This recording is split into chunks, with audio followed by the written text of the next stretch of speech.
शिर्डी नगर परिषद शिर्डी व प्रहार दिव्यांग क्रांती शिर्डी शहर यांच्या संयुक्त विद्यमाने शिर्डी येथील विश्वकर्मा मंदिरात जागतिक अपंग दिन मोठ्या उत्साहात पार पडलाय। या प्रसंगी शिर्डी नगर परिषदेचे मुख्याधिकारी सतीश दिघे, माजी उपनगराध्यक्ष जगन्नाथ गोंदकर आणि प्रहार दिव्यांग क्रांती संघटनेचे पदाधिकारी व सदस्य उपस्थित होते।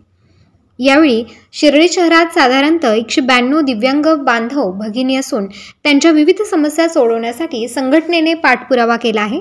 यातील बहुतांश समस्या शिर्डी नगर परिषदेचे कर्तव्यदक्ष मुख्याधिकारी सतीश दिघे यांनी सोडवल्या असून शासनाच्या आदेशाने आता शिर्डी शहरातील दिव्यांग बांधवांसाठी 5% निधी मंजूर झाला असून दिव्यांग बांधवांसाठी त्यांच्या हक्काचा भव्य मीटिंग हॉलचे काम अंतिम टप्प्यात असल्याचे यावेळी मुख्याधिकारी दिघे यांनी सांगितले।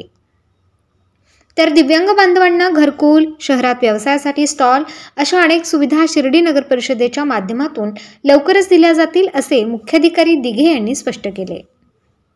दिव्यांग बांधवांच्या कार्यक्रमाला आवर्जून उपस्थित असलेले आपले माजी नगरसेवक जेहू भाऊ, आपल्या संघटनेचे अध्यक्ष आठवडेजी, संघटनेचे सर्व पदाधिकारी, आमच्या नगर परिषदेचे चोळके साहेब, शिवाजी, सर्वप्रथम मला कार्यक्रमाला यायला काही पूर्वनियोजित कार्यक्रमांना थोडा उशीर झाला, त्यामुळे इकडे यायला उशीर झाला। पण मला उशीर झाल्याबद्दल खरं तर मी माफी मागतो। आणि आपला जो जागतिक दिव्यांग दिन 3 डिसेंबरला जो असतो त्याला आपल्याला हा कार्यक्रम घेता नाही आला, त्यामुळे आपल्या सोयीनुसार आपण हा कार्यक्रम ठेवलेला आहे। त्यामुळे सर्वप्रथम मी आपल्या सर्वांना या कार्यक्रमाचे औचित्य साधून, जागतिक दिव्यांग दिनाचे औचित्य साधून आपल्या सर्व बांधवांना मी खूप खूप हार्दिक शुभेच्छा देतो। खरं तर अनेक कार्यक्रम आपले होत असतात, विविध विषयांचे कार्यक्रम होत असतात। आता मध्यंतरी मागचे 6 महिने निवडणुकीचं लागलं होतं, त्यामुळे तेही वेगळे कार्यक्रम राजकीय पक्षांचे सुरू होते। त्यामुळे सर्व प्रशासन असतील, सर्व पदाधिकारी असतील, सर्व वेगवेगळ्या कार्यक्रमांमध्ये व्यस्त होते आणि सगळे आपल्याला जेव्हा जेव्हा गरज पडेल तेव्हा तेव्हा आपल्या शिर्डीमध्ये सगळे एकमेकांच्या मदतीला नेहमीच धावून येत असतात। मुळात आता शिर्डी नगरपालिकेमध्ये आपली नगरसेवकांची, नगराध्यक्षांची मुदत संपलेली असल्यामुळे सध्या आमच्याकडे सगळे माजी नगरसेवक आहेत। आम्ही मानत नाही, सगळ्यांना आजीच मानतो, कारण ते स्वतःला माजी मानत नाही, ते अजून सिटिंग म्हणतात। त्यामुळे आम्ही म्हणतो चला आम्हालाही थोडं हँड इन हँड मदत होऊन जाते, कारण शहराचा गाडा चालवणं एवढं सोपं नसतं। 1000 लोक येतात, त्यांचे 5000 वेगवेगळे विषय असतात, कोण चांगला असतो, कोण वाईट असतो, कोण त्याचा मूड चांगला असतो, कोणाचा मूड खराब असतो, सगळ्यांना आम्हाला हँडल करायचं असतं। त्याच्यामुळं हा सगळ्या शहराचा गाडा चालवत असताना प्रशासनाला जी काही ताळेवरची कसरत करावी लागते, त्याच्यामुळे आपल्याला या पदाधिकाऱ्यांची, माजी पदाधिकाऱ्यांची निश्चितच मदत होत असते। पदाधिकाऱ्यांचं जसं आपल्याला सहकार्य असतं तसं आपल्याला शहरामध्ये ज्या वेगवेगळ्या संघटना काम करत असतात, शहरामध्ये जे काही बचत गट काम करत असतात, शहरामध्ये जे काही युवक काम करत असतात, त्यांचं सुद्धा प्रशासनामध्ये आपल्याला त्यांचा लोकसहभाग असल्याशिवाय आपल्या शहराचा खऱ्या अर्थानं विकास करता येत नाही आणि आपल्याला शहराला पुढे घेऊन जाता येत नाही। बचत गटांमध्ये महिला बचत गट असतील, त्यांच्या ग्राउंडच्या समस्या काय असतील, युवकांमध्ये आपल्याकडे अनेक युवकांची संघटना आहे, त्यांचं सुद्धा आपल्याला वेगवेगळ्या विविध कार्यक्रमांमध्ये आपल्याला त्यांचं सहकार्य घ्यावं लागतं।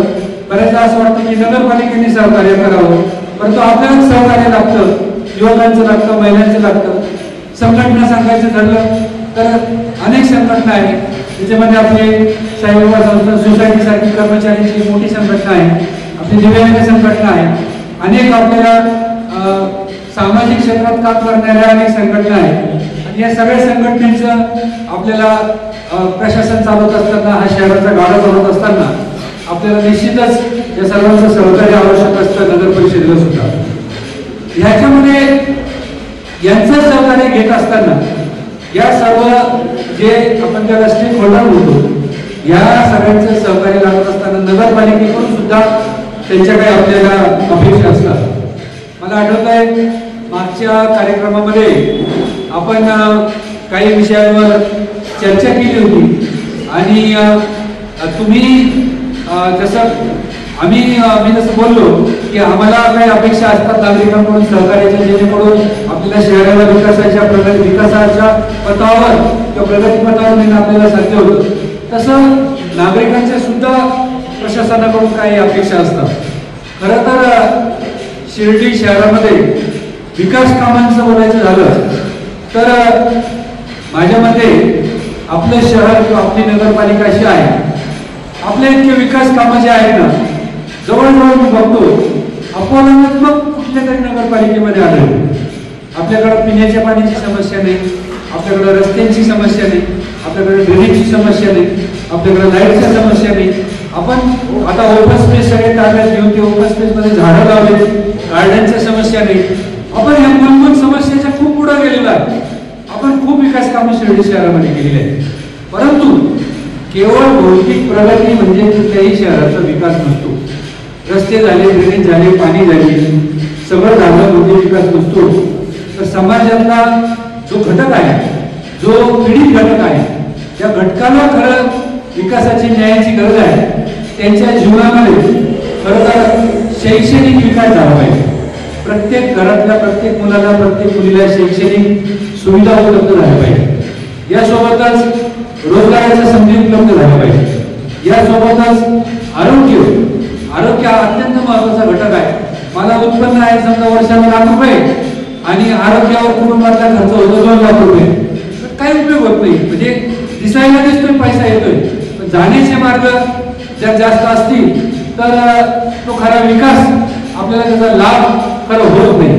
त्यामुळे आरोग्याच्या सुविधा उपलब्ध असणं हा सुद्धा एक विकासाच्या डेफिनेशन मध्ये येणारा एक भाग आहे. त्यामुळं सुविधा असून त्या वाजवी किमतीमध्ये आणि कमी किमतीमध्ये उपलब्ध असणं, जेणेकरून गरिबांपर्यंत, ज्यांचं उत्पन्न कमी आहे अशांना त्या आपल्याला अफोर्डेबल राहील किंवा ज्यांना खर्च करणं ज्यांच्या आवाक्यात राहील अशा आरोग्य सुविधा सुद्धा उपलब्ध होणं म्हणजे एक विकास असतो. त्यासोबतच एक सामाजिक आपण गतिशीलता ज्याला म्हणतो, एक सामाजिक अभिसरण आपण ज्याला म्हणतो, की हे जे समाजातले जे घटक आहेत, सर्व जे पीडित आहेत, त्यांचा आर्थिक उत्पन्नाचा स्तर कमी आहे, असे लोक एकत्र येऊन विचारांची देवाणघेवाण करणं आणि विचारांच्या देवाणघेवाणीतून एकमेकांना दिलासा देणं, याच्यातून सुद्धा एक आपल्याला मानसिक शांतता भेटत असते. हे विकासाच्या डेफिनेशन मध्ये जनरली कोणी मोजत नाही. भूतान नावाचा एक देश आहे, आपल्याला लागूनच आहे, भारताला लागून. तर बरेच आता तिथं जर आपल्याला कुणी गेलं, आपल्याला लागून आहे, एकदम लागून आहे. भारत सरकारनं तिथं जाण्यासाठी भरपूर सुविधा दिलेल्या आहेत. जिग्मे खेचर वामचूक म्हणून तिथले राहिले, अजूनही आहेत तिथे राहिले. तर कसं आहे की ते काय म्हणतात की अमेरिकेने एवढा विकास केला, इंग्लंडने एवढा विकास केला, युकेने, जपानने एवढा केला, जर्मनीने एवढा केला, भारताने एवढा केला, चायनाने एवढा केला. हा जर तुमचा विकास असेल तर आमचा नंबर कुठंच लागणार नाही विकासामध्ये. तर ते काय म्हणतात, ग्रॉस हॅपीनेस इंडेक्स, जो आनंदाचा जर इंडेक्स, आनंद जर मोजला तर जगामध्ये आम्ही 1 नंबरला आहे, असं त्यांचं म्हणणं आहे. म्हणून मी म्हटलो की सगळ्या भौतिक सुविधा झाल्या म्हणून विकास नसतो, तर माणसाच्या कुटुंबामध्ये, जीवनामध्ये आपण किती आनंदी आहोत, हे जर त्याचा इंडेक्स जर वरती असेल, आपण जर आनंदी असेल, तर तो खरा विकास आहे. खूप सुविधा झाल्या शहरामध्ये आणि लोक खुश नसतील तर तो विकास नाही. आणि भौतिक सुविधा नाही पण लोक जाम खुश आहेत, तर तो खरा विकास असतो. शेवटी आपण काय म्हणतो, आपण धडपड कशासाठी करतो, मला उत्पन्न मिळालं पाहिजे, मला नोकरी मिळाली पाहिजे, माझा व्यवसाय चालला पाहिजे. बरं, मग काय होईल, मला 2 पैसे मिळतील. 2 पैसे मिळाले तर मग काय होईल, 2 पैसे मिळाले तर माझ्या मुलाला शिक्षण होईल, घर होईल, घरात चांगला किराणा येईल, बायकोला साडी घेता येईल, एखाद्या चांगला दागिना करता येईल. बरं, मग काय होईल, मग खुश होता येईल. म्हणजे शेवटी सगळं खुश होण्यासाठी चालू आहे. त्याच्यामुळे आपण आता खुश राहायचं शिकलं पाहिजे. आणि भौतिक सुविधा ह्या कशा आहेत की एका रात्रीत सगळा विकास होत नाही, पण मग सगळा विकास होईपर्यंत आपण दुःखी राहायचं का? आम्हाला सगळं मिळेपर्यंत आम्ही दुःखी राहणार, ज्या वेळेस सगळं मिळेल त्याच वेळेस आम्ही सुखी राहणार। अशी जर आपण वाट पाहिली तर आपण सुखी होण्यासाठी आपल्या 2-3 पिढ्या लागतील। त्याच्यामुळे आपण आनंदी राहायचं शिकलं पाहिजे। चांगले विचार, चांगले पुस्तकांचं वाचन आणि चांगले विचार याच्यातून आपण आनंदी राहतो। हे मी का सांगतोय की एकटं राहून सुद्धा आनंदी राहत नाही, आपण एकमेकांच्या सकारात्मक लोकांच्या विचारात आपण सानिध्यात आलो, त्यांच्या विचारांशी देवाणघेवाण झाली आणि त्यातून सुद्धा आपल्याला एक मानसिक आधार भेटतो आणि आपल्याला एकमेकांना आपण दिलासा देतो आणि त्यातून सुद्धा आपल्याला एक हॅपीनेस इंडेक्स आपण म्हणतो किंवा आपण आनंदी राहण्यासाठी आपल्याला मदत करतो। याच्यामध्ये आम्ही काय मदत करू शकतो? आम्ही एक लक्षात घ्या, कोणाला जर वाटत असेल, आता आमच्याकडे लोक येतात, साहेब तुम्ही सगळे अतिक्रमण काढा आणि सगळं, आता आम्ही त्यांना सांगत असतो, मला बरेच लोक म्हणतात साहेब तुम्ही हे तोपर्यंतच होईल, नंतर काय होणार नाही। मी त्यांना सांगतो माझ्याकडे कुठलीही जादूची कांडी मला काही सापडलेली नाही, मला काही कुठलेही माझ्याकडे एक असं एका रात्रीत आपण जशी माडी बांधून देतो कुठल्या तरी एका गोष्टीमध्ये, असा काही मी जादूगर नाही। एक प्रक्रियेचा भाग असतो आणि प्रत्येकाने त्याच्यामध्ये कॉन्ट्रीब्युशन करायचं असतं, प्रत्येकाने त्याच्यामध्ये योगदान द्यायचं असतं। कधी कधी मी असं पॅनिक होऊन कधी कधी म्हणतो आम्ही रस्त्याची कामं चालू करतो, काही लोक ते अडवतात, काही बंद पाडतात, काही कधी लोक पायऱ्या केली तर काही बंद पाडतात। मग मी कधी कधी चिडून म्हणतो की सगळं सुधारण्याचा ठेका काय मी एकट्यानेच घेतलाय का? ज्यांच्यासाठी रस्ते आहेत, ज्यांच्यासाठी पाईपलाईन आहे, ज्यांच्यासाठी पोल आहे, ते पुढे येत नाही। साहेब म्हणतात ते तुम्ही बघून घ्या, पण ते आम्हाला तेवढं करून द्या। तर काल परवा तर त्या बिरोबामध्ये माझ्याकडे एक मोठं शिष्टमंडळ आलं की आम्हाला लाईटचे पोल लावून द्या। बरं ठीक आहे, लावून देऊ म्हणून लाईटचे पोल लावून द्या, रस्ता आहे सरकारी रस्ता आहे, पण आमच्या बाजूला नका लावू, लाईटचे पोल तिकडून लावा, उजेड आमच्याकडून पडला पाहिजे, म्हणजे पोल तिकडं उजेड आम्हाला। असा कुठला विकास काही होत नसतो, विकास हा प्रत्येकाच्या योगदानातून होत असतो। प्रत्येकाने थोडी थोडी झळ सोसली पाहिजे, प्रत्येकाने थोडं थोडं समजून घेतलं पाहिजे, ह्याच्यातून विकास आमचा विकास नाही, नगरपालिकेचा विकास नसतो, हा आपल्या शहराचा सगळ्यांचा विकास आणि सगळ्यांनी मिळून तो करायचा असतो। त्यामुळे सगळ्यांनी योगदान द्यायचं असतं आणि म्हणून आता माझ्याकडे दिव्यांग बांधव ज्यावेळेस येतात, तुमची संघटनाचे पदाधिकारी माझ्याकडे येतात, त्यावेळेस मी त्यांना आवर्जून सांगत असतो की एकदम जादूची छडी फिरवली आणि आपल्या सगळ्या दिव्यांग बांधवांचा विकास झाला असं होत नाही। आपल्याला ही एक प्रक्रिया आहे, या प्रक्रियेमध्ये अनेक अडचणी असतात, त्याच्यावर आपल्याला मात करायचं असतं आणि या प्रक्रियेचा भाग म्हणून आपल्याला प्रयत्न करायचे असतात। हा, आपण प्रयत्न मात्र कसोशी न करणार, तिथं आपण कमी पडायचं नाही, हे मात्र मी तुम्हाला सांगू शकतो। याच्यामध्ये मागच्या वेळेस आपली चर्चा झाली होती की दिव्यांगांसाठी आपण एखादा हॉल बांधू। मी तुम्हाला आजची तारीख लिहून ठेवा, 18/12/2024, याच्या पुढचा तुमचा कुठलाही कार्यक्रम कुठल्याही इतर ठिकाणी होणार नाही। आपला दिव्यांगांचे सगळे कार्यक्रम नगरपालिकेसाठी असलेल्या स्वतंत्र हॉलमध्ये होणार। इथून पुढचे सगळे कार्यक्रम, इथून पुढच्या तुमच्या सगळ्या मीटिंग, इथून पुढच्या सगळ्या चर्चा, हे सगळ्या आपण दिव्यांगांसाठी एक हॉल बांधतो आहे, ज्याचा आता एक 8 दिवसापूर्वी स्लॅब पडलाय आणि पुढच्या 2-2.5 महिन्यामध्ये तुम्ही बघा, मी तिथे गेलो तर तिथं पायऱ्या होत्या, तिच्या पायऱ्या तोडायला लावल्या, त्यांना म्हटले तर रॅम्प करा, रॅम्प जास्त स्लोपचा करा, म्हणजे आपले दिव्यांग बांधव असतील तर त्यांची जी सायकल असेल, कोणी चालत जातं त्रास होतो, मोठा रॅम्प केलाय, त्याला वरून आपण स्लॅब टाकलाय, जागा याच्यापेक्षा मोठा हॉल आहे, सगळे आपण त्या दिव्यांगांच्या बांधवांना डोक्यात ठेवून आपण त्या पद्धतीने बांधकाम तिथे केलेलं आहे। त्यामुळे आपला पुढचा जो कार्यक्रम आहे, आता तुमचे अध्यक्ष आपण म्हटले की नानांना फोन करा का मला हॉल उपलब्ध करून द्या, ते बिचारे आपल्याला कधी अडचण आणत नाही, आपल्याला मागेल तेव्हा हॉल देतात, परंतु तरी सुद्धा आपल्या हक्काचं एक व्यासपीठ आणि एक हक्काचा हॉल आपला उपलब्ध होणार आहे। त्याचा आपण एक मोठा कार्यक्रम घेऊ, त्याच्यामध्ये तुम्हाला सगळ्यांना बोलवू आणि त्या हॉलमध्ये मी यांना सांगितले 40 तुमच्याकडे, की असं नाही की साहेब आता आमचा कार्यक्रम आहे आज आम्हाला हॉल द्या, असं नाही, तुम्ही कधीही कार्यक्रम घ्या, कधीही तिथं मीटिंग घ्या, तुम्हाला हक्काचं तिथं व्यासपीठ उपलब्ध होणार आहे। तुम्ही कधी जा, कधी तिथं स्टेज असणार मोठं असं, तिथं आपण साऊंड सिस्टीम कायमची ठेवणार. साहेब हॉल आहे आणि साऊंड सिस्टीम लावून द्या, अजिबात नाही. तिथं पूर्ण वेळ साऊंड सिस्टीम लावून देणार आणि तुम्हाला जेव्हा वाटेल तेव्हा तुमचे कार्यक्रम तिथे घ्यायचे. फक्त आपल्याला एक काळजी घ्यावी लागेल की तिथं गैरवापर झाला नाही पाहिजे. मी शहरांमध्ये बऱ्याच बघतो की कोणत्या एखाद्या संघटनेला, कुठल्या एखाद्या समाजाला, कुठल्या एखाद्या उपक्रमाला आपण हॉल चांगल्या हेतून दिला, परंतु त्याची फार वाईट अवस्था त्या संघटनेने केली. असे कित्येक उदाहरणं माझ्या डोळ्यासमोर आहे. परंतु मला खात्री आहे आपल्याकडून असं कोणी करणार नाही. आपल्याकडं मी तर आता इतकं आम्ही बारकाईनं नियोजन केलंय की बचत गटात सुद्धा आम्ही स्वतंत्र इमारत करतो. म्हणजे मी बघितलं की काही बचत गटांच्या महिलांचं म्हणणं काय होतं, मग गरीबाला जागेची गरज असते, मोठ्यांना जागेची गरज नसते, मोठ्या लोकांना जागा असते. गरीब बचत गटांसाठी त्यांचं म्हणणं आहे की आम्ही आमच्या वस्तू बनवतो, परंतु आमचं घर छोटं आहे, आमच्या 2च खोल्या आहेत, तो एकच खोली आहे. आमच्या एका खोलीमध्ये किचन आहे, एका खोलीमध्ये लिव्हिंग, एका खोलीमध्ये बेडरूम आहे. हे जे साहित्य बनवायचं, या साहित्यामध्ये ते साहित्य आणा, ते बनवा, पिशव्यांमध्ये भरा, विशेषतः मोतीवाली असतील किंवा इतर कोणी असतील, पण आम्हाला जागाच उपलब्ध नसते.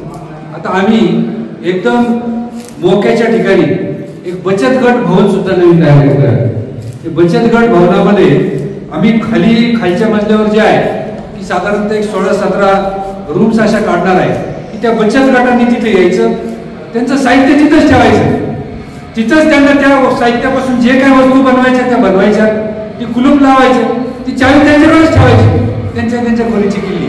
आणि त्यांना जेव्हा वाटेल त्या वस्तू तुम्हाला कुठं विकायच्या असतील, कुठल्या बाहेरच्या शहरात पाठवायच्या असतील, अशा पद्धतीनं बचत गटांसाठी सुद्धा खालच्या मजल्यावर आपण गटांचे प्रोडक्ट बनवलेले प्रोडक्ट्स विकण्यासाठी आपण वरती त्या पद्धतीने मेळावे घेणार आणि अशा बचत गटांच्या आपण त्याला सोशल अँड इकॉनॉमिक लिफ्टमेंट किंवा अपलिफ्टमेंट किंवा सामाजिक आर्थिक विकासासाठी आपण त्याच्यासाठी प्रयत्नशील आहोत. तुमच्या हॉलचा प्रश्न तर जवळजवळ सुटल्यासारखा आहे. मागच्या वेळेस तुम्ही मला म्हटले होते की आपण कार्यक्रम होतो, चर्चा होतात, पण पुढे काही गाडी जात नाही. परंतु तुम्हीच आता तुमच्याकडे गाडी असेल तर गाडी चालवून बघून या खरंच हॉल होतोय की नाही. जवळजवळ हॉलचं काम आपलं कम्प्लीट होत आलेलं आहे. त्यामुळे फक्त मी माझं स्वभाव असं आहे, नाही मी स्पष्ट नाही सांगतो की होणार नाही म्हणजे होणार, आणि जे होणार आहे ते होणारच, काही झालं तरी होणार. त्याच्यामुळे मागच्या वेळेस मी म्हटलो होणार, ते काम पण हेवी केलेलं आहे. आपण भविष्यामध्ये जर आपल्याला गरज असेल तर वरही मजला वाढवू शकतो, तशा पद्धतीने आपण बांधकाम केलंय. हॉलचा प्रश्न आपण तुमचे मीटिंग, मेळावे, प्रदर्शन, भेटीगाठी, कार्यक्रम, आपले जागतिक दिव्यांग दिन याच्यासाठी हॉलचा प्रश्न सुटलेला आहे. दुसरा आपला घरकुलचा विषय. घरकुलच्या कर्मधर्म समभावाला आपली त्या दिवशी आपल्या खाली हॉलमध्ये मीटिंग लागली आणि ट्रायल नाही खरं चर्चेतून बरेच लाभार्थींची नावं आपल्या समोर आहेत. तर मी आपले जे सांगणे आता पंतप्रधान आवास योजना 2 पहिला एक झाली, आता 2 ही आता सुरू झालेली आहे आणि आता डिसेंबरमध्येच त्याच्या वेगवेगळ्या रिसीज झाल्या, वेगवेगळ्या त्याच्यामध्ये मीटिंग झाल्या. आणि आता आपण दिव्यांगांसाठी जे त्या दिवशी नावं आले त्याचा एक फॉर्म पण आम्ही लगेच तयार केला आणि तुमचे नंबर पण त्याच्यामध्ये घेतले दिव्यांग बांधवांचे. आणि आता आमचे लोक सर्वे करायला तुम्ही जिथं राहताय तिथे येतील आणि तुमची माहिती भरतील. आता काय असतं की बऱ्याचदा घरकुलसाठी अनुदान असतं पण जागेसाठी नसते, बऱ्याच लोकांना जागा नसते. मग आम्हाला जागाच नाही तर आम्ही अनुदान घेऊन करणार काय, असा तो प्रश्न आहे. परंतु आपल्या सुदैवानं आपल्याला नामदार राधाकृष्ण विखे पाटील साहेब मागच्या वेळेस जे महसूल मंत्री होते त्यांनी आपल्याला घरकुल बांधण्यासाठी, गरिबांना घर उपलब्ध करून देण्यासाठी आपल्याला जागा देखील उपलब्ध करून दिलेली आहे. त्यामुळे आपल्याला जागेचाही प्रश्न सुटलेला आहे आणि गरीब लोकांना आपण त्याच्यातून घरं देणार आहे. त्यात आपण एक विशेष खबरदारी अशी घेऊ, दिव्यांग बांधवांना एकाच ठिकाणी म्हणजे एक तिकडे असं न करता एकाच ठिकाणी ते घर उपलब्ध करून त्यांच्यासाठी त्या इमारतीमध्ये काय त्या घरांना रॅम्प आणि ग्राउंड फ्लोअरला ते घरकुलचं आपण उपलब्ध करून देणार आहोत. खरं तर त्याचं सुद्धा काम आपण एक आढावा घेत राहू, त्याच्यावर आपले जे मीटिंग होत राहतील त्याच्यामध्ये प्रोग्रेसचा आपण आढावा घेत राहू. तिसरा आपला जो विषय आहे तो व्यवसायासाठी जागा उपलब्ध करून देण्याचा. मी पहिल्या दिवसापासून सांगितलं, मी जवळजवळ 10-12 नगरपालिकेमध्ये काम केलं. मी जळगाव जिल्ह्यात दामोदर टाकू द्या.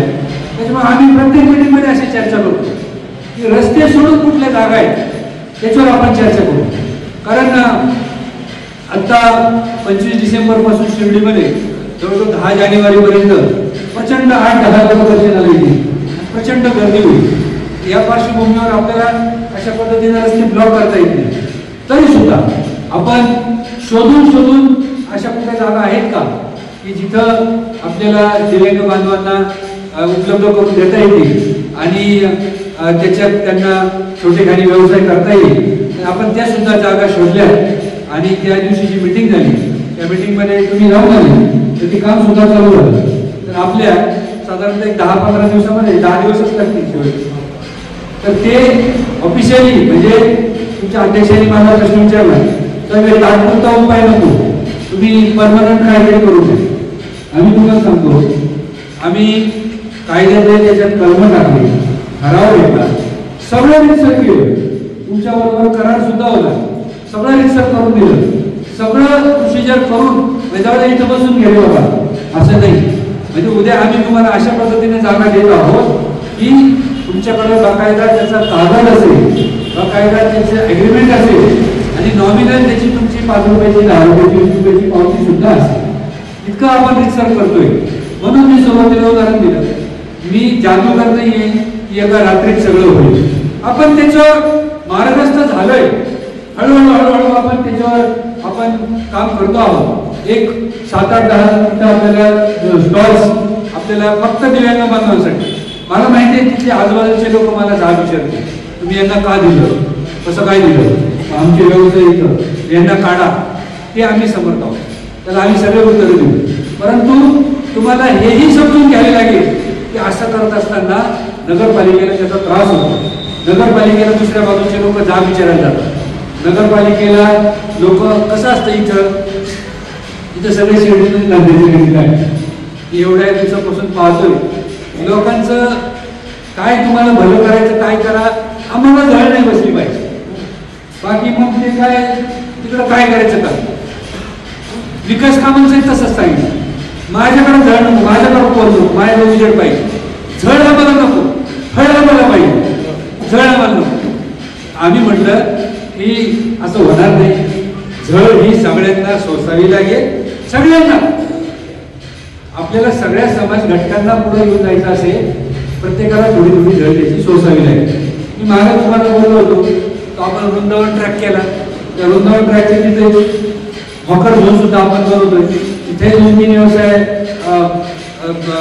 व्यावसायिक तुमच्या स्टॉल देण्याचा माझा विचार आहे. तिथं सुद्धा स्वतंत्र म्हणजे तुम्ही जर माझ्यासोबत आले तर तुम्हाला मी दाखवून देईन की एक छोटा त्रिकोण तिथं निघाला.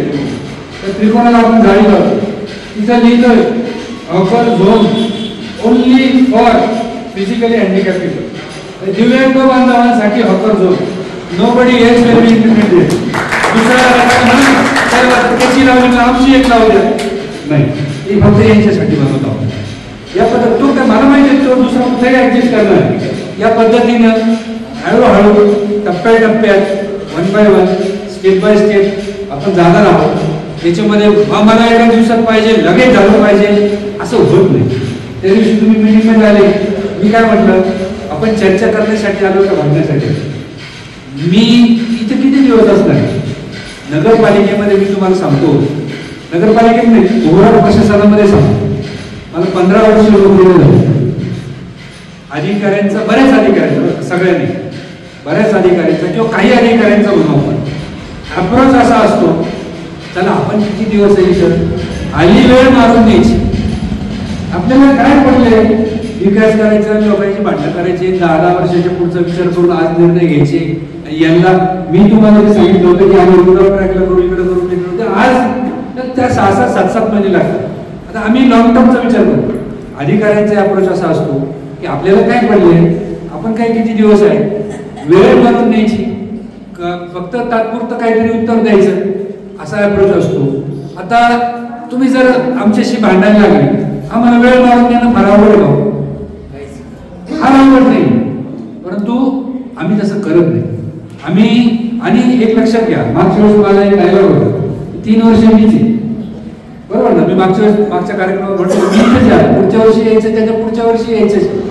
परंतु एक लक्षात घ्या की या पद्धतीनं मायक्रो प्लॅनिंगचं बारकाईने नियोजन करून त्याचे रिझल्ट मिळण्यासाठी वेळ आणि हे रिझल्ट हळूहळू आम्ही तुम्हाला देतोय.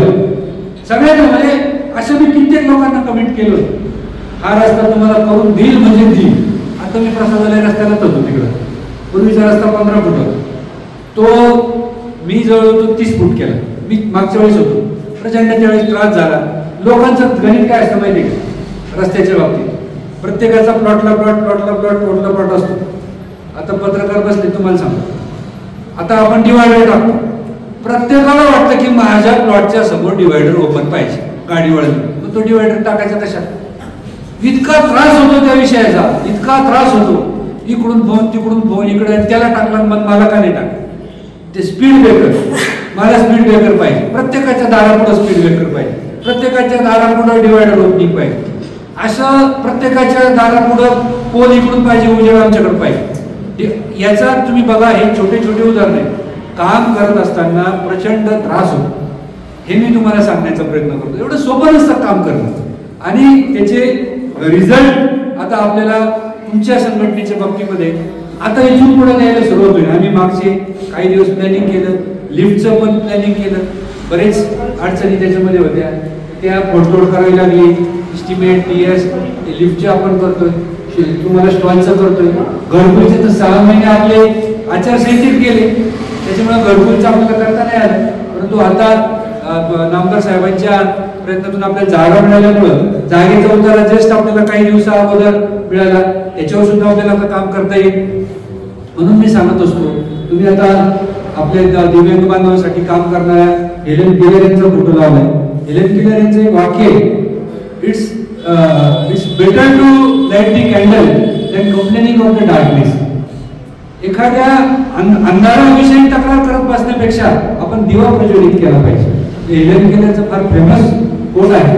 तर आपण तक्रारी आहे, समस्या आहे, त्याच्यावर रडत बसण्यापेक्षा, त्याची तक्रार करत बसण्यापेक्षा रे ऑफ होप आपण त्याचा दिवा प्रज्वलित केला पाहिजे. काय त्याच्यावर आपल्याला उपाय करता येतील त्याच्यावर चर्चा केली पाहिजे. त्याची आपली मानसिकताही सकारात्मक राहते, त्याच्यामध्ये आपल्याला काम करण्याची प्रेरणा सुद्धा मिळते, आणि त्याच्यातून आपल्याला रिझल्ट सुद्धा मिळतो. फक्त हे एका दिवसात होत नाही, अनेक अडचणी असतात.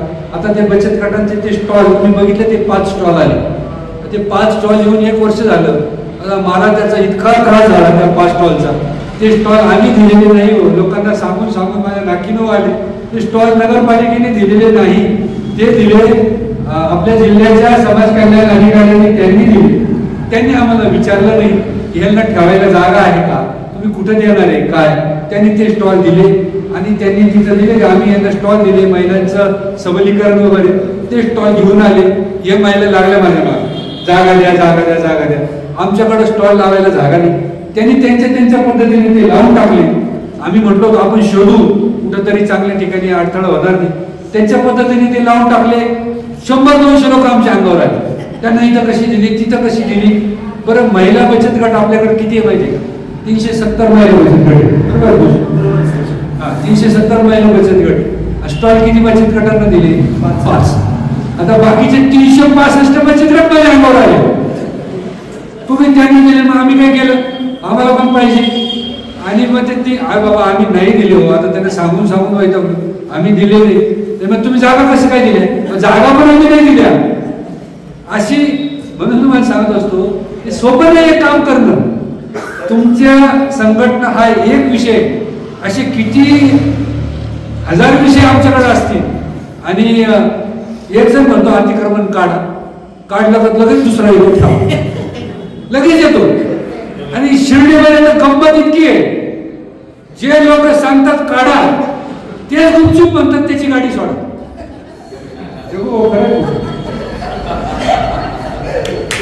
आपल्या इथं तुम्हाला आता जाहीर सांगतो, कुठं आपली मिटिंग झाली, खडकीला केलं. खडक्या वाक्याला आपली मिटिंग झाली, अतिक्रमणाचं काय करा. मी म्हटलं हे बघा, शेवटी जरी मी गव्हर्नमेंटचा प्रतिनिधी असलो तरी स्थानिक नागरिक, स्थानिक पदाधिकारी यांच्या सोबत आपल्याला राहावं लागतं. त्यांच्या भल्याचं काय, त्यांचा विचार काय, यांना आपल्याला विश्वासात घेऊन आपल्याला काम करावं लागतं. मग सगळ्यांना विश्वासात घ्यायचं ठरलं. आपली मिटिंग झाली, काय करायचं. सगळे म्हणे नाही हे गुन्हेगारी वाढते आणि त्याच्यामध्ये फार नाव नाही घ्यायची कोणाची, परंतु गुन्हेगारी खूप वाढते, अतिक्रमण नकोच, अतिक्रमणचा फार शहराला त्रास होतो, साई भक्तांना त्रास होतो.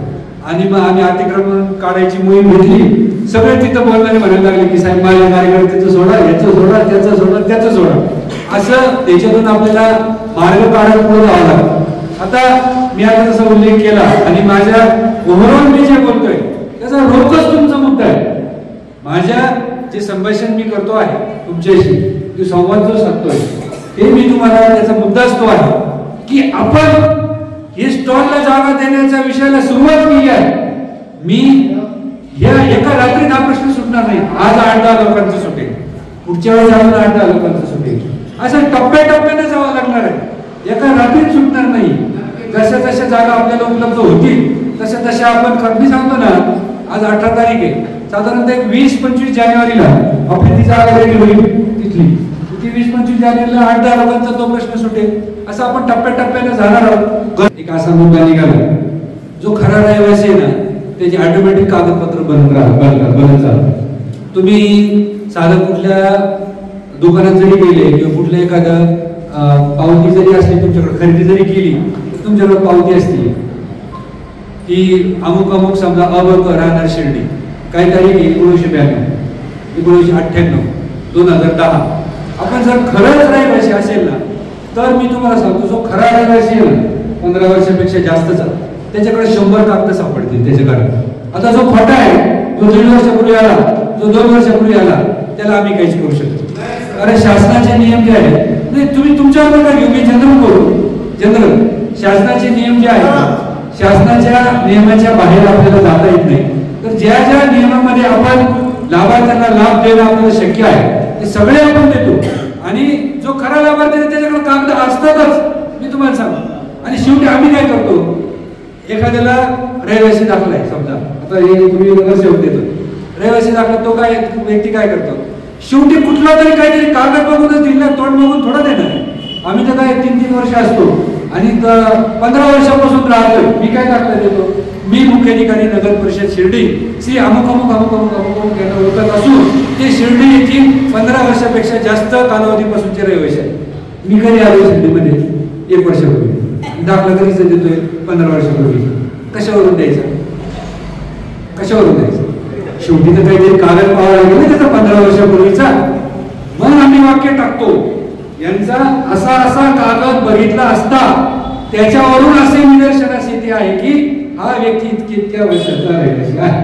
आमच्या हातात काहीच नाही, तुमच्या हातात आहे. तुम्ही कागद द्या, आम्ही दाखला देतो. साधं सिंपल कधी देतो. ठीक आहे, आपला मुद्दा थोडासा आता तोही महत्वाचाच आहे, परंतु या पद्धतीनं आम्हाला जे जे काही करणं शक्य आहे ते आपण करणार आहोत. हॉलचा विषय आपण करू, तुमच्या घरगुतीचा विषय आपण करू, तुमच्या स्टॉलचा विषय आपण निश्चितच मार्गी लावू. आणि याच्या व्यतिरिक्त जे काही आपण बचत गटांसाठी करतो आहे, या तुमच्या लाभाव्यतिरिक्त जे लाभ तुम्हाला बचत गटांमध्ये घेता येतील तेही आपण तुम्हाला देण्याचा निश्चितच प्रयत्न करणार आहोत. याच्या व्यतिरिक्त आता बघा तुमची किती लोक नोंद झालेली, 192.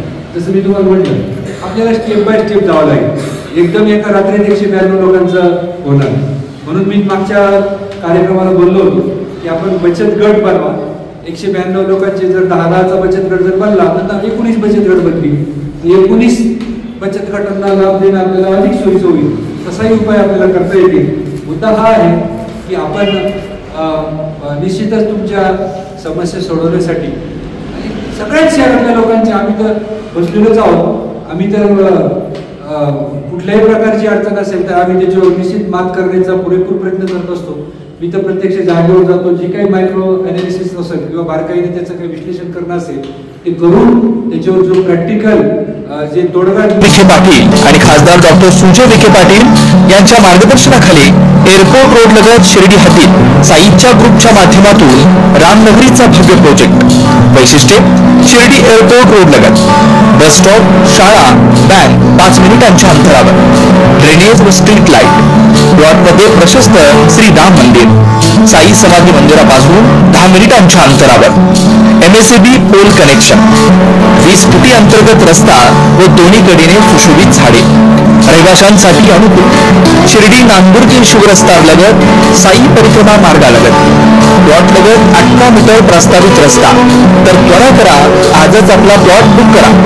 बुकिंगसाठी संपर्क करा श्री गणेश तोरडमल 99 21 21 95 61, श्री शुभम वेणुनाथ गोंदकर 97 67 06 66 85.